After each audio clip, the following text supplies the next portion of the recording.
We'll talk about the types, mechanisms, and pathophysiology regarding muscle injury. Next slide. The learning objectives include 1, identifying the types of muscle injuries and the major muscle groups commonly affected. 2, explain the mechanisms of injury for each type of muscle injury. And 3rd, describe the pathophysiology of muscle injury from a macrostructural and microstructural perspective.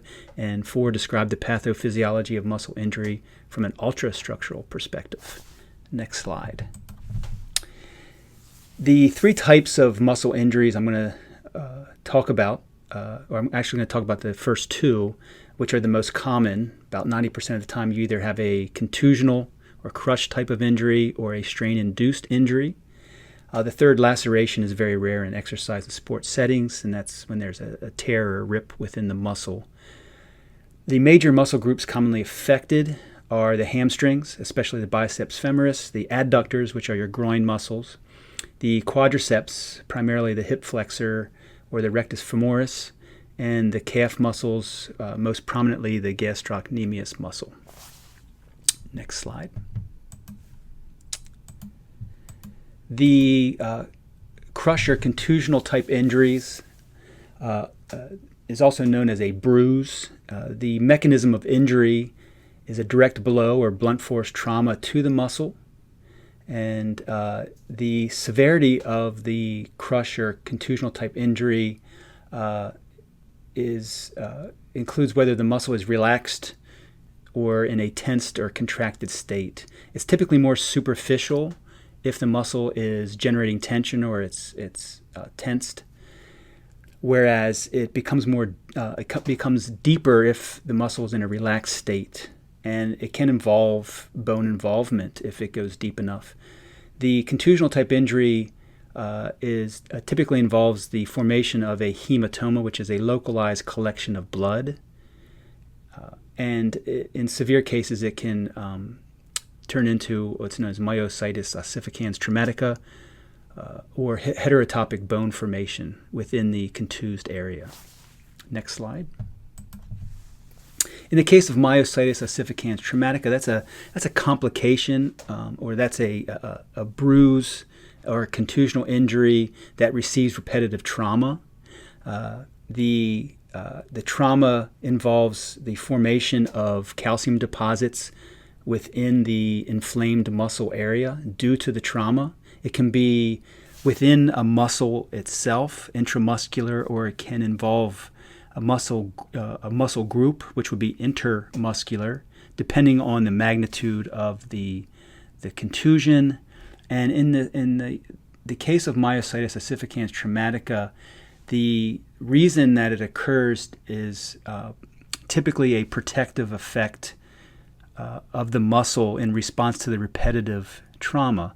In this case, the myoblasts, which typically differentiate into muscle fiber, for some reason the myoblasts differentiate into an osteoblast, which is a bone cell, and the bone cell will then form calcium deposits within the muscle. The exact signaling mechanism of why this differentiation changes is not known, but again, it's linked back to a protective response where the bone or the calcium deposits are there to protect the muscle from the repetitive trauma. And it's just a natural response of the muscle. Next slide. In a strain-induced muscle injury, there's 2 main types. There's the mild or microtraumatic form, which involves eccentric overload or an overexertion of an untrained muscle.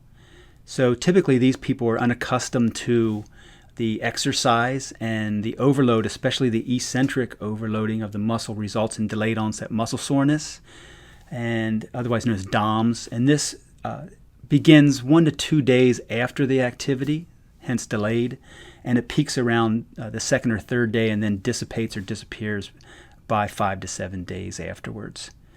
The more severe form, or the macrotraumatic form, involves an actual rupture of muscle fiber.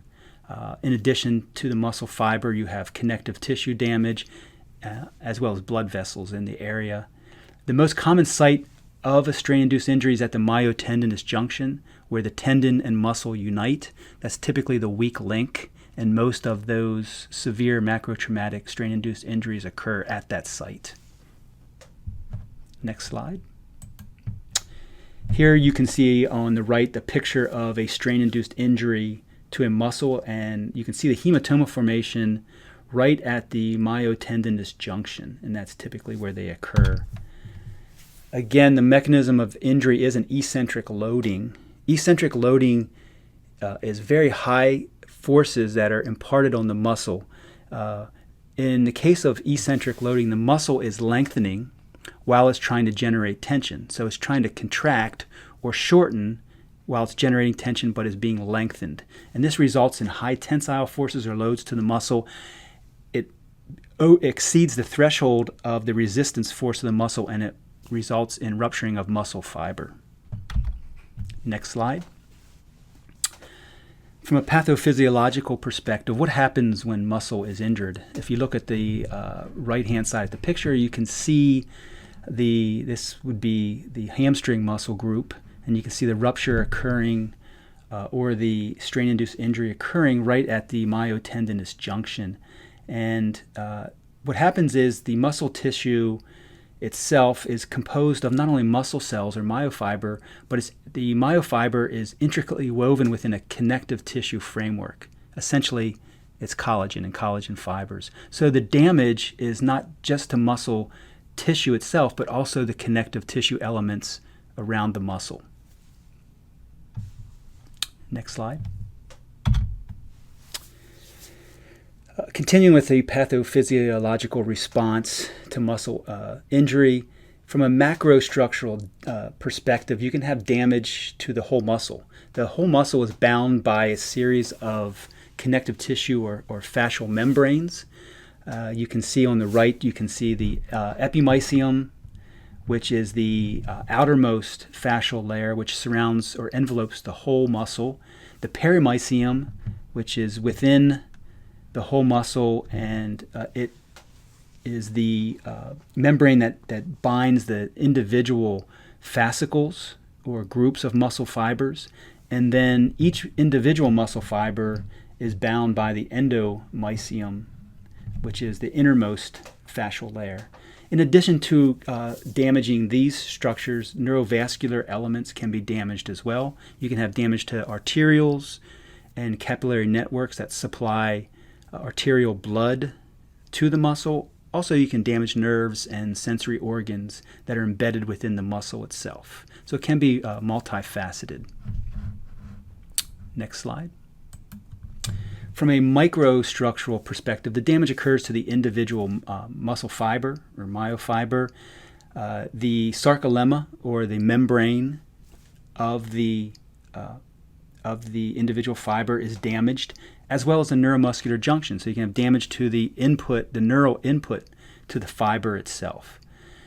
Other organelles that can be damaged include the transverse tubule, the sarcoplasmic reticulum, and once that's damaged, and that damage occurs, you can expose the fiber, the intracellular myofibers as well, and they can succumb to damage as well.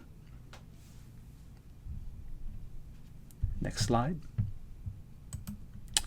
And then from the ultrastructural perspective, you can have damage to the individual sarcomere. The individual sarcomere is the element of the muscle that generates tension. That's where the contractile elements are housed, and that's where the muscle's able to generate tension. So if you damage a sarcomere, you're going to inhibit the ability of the muscle to generate force. So muscle weakness is a primary sign of damage to the muscle. The ultrastructural damage not only involves the sarcomere itself, but it also involves connective tissue elements. It's also described as Z-line streaming, with the involvement of other structural proteins and organelles within the area. There's also a disruption to the excitation, contraction, and coupling system, and that involves the neural input and exciting the sarcomere to generate tension. That's disrupted, and that includes or involves deficits in the tension-generating capability of muscle. So the muscle's weak, it's damaged, it's weak, it can't generate tension, hence it's vulnerable. Next slide. So, in summary, we talked about the three main types of muscle injury: the contusional, strain-induced, and laceration. The first two being the primary types that we see in sports and exercise. The mechanisms involve compressive, which would include contusion and crush, or tensile, which would be the strain-induced. They're the two types that we see strain-induced or muscle injuries in sports and exercise. The pathophysiological response is seen at both the macrostructural, the whole muscle, the microstructural, myofiber, and the ultrastructural levels, which ultrastructure includes the myofibril or the sarcomere. So that ends the first part of the lecture on muscle injury and repair.